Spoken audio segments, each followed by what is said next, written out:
The lesson for today is correlation with, or correlation with and without causation. And so these two words are kind of what we're talking about today. So let's start with two definitions.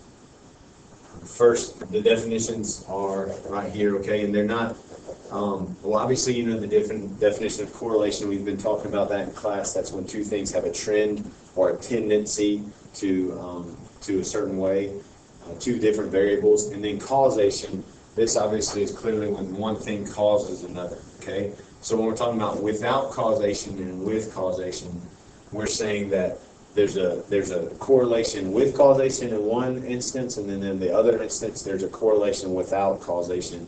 So where one variable directly causes the second variable, or one variable directly does not cause the second variable, okay? So you can copy the definitions while I'm talking, and then hopefully you'll understand better when you see the examples on the next page, okay? We're talking about, obviously we're talking about two different events. So event A causing event B, or event A not necessarily causing event B, but being correlated to it, okay? So here's a couple examples for you on the next page. So write these down. This is just one example of each. That's all it is.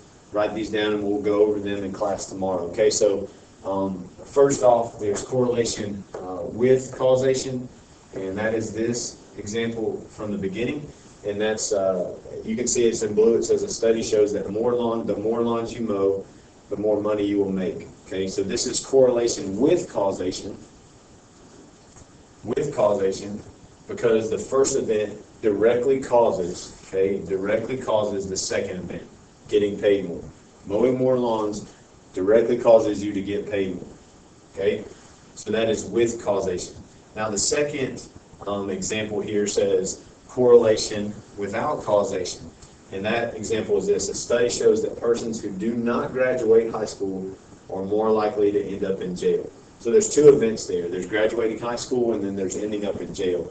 And this is correlation without causation, because not graduating high school does not necessarily mean that you're going to go to jail. Okay, it does not directly cause you to go to jail if you do not graduate high school. So it does not directly cause the second event.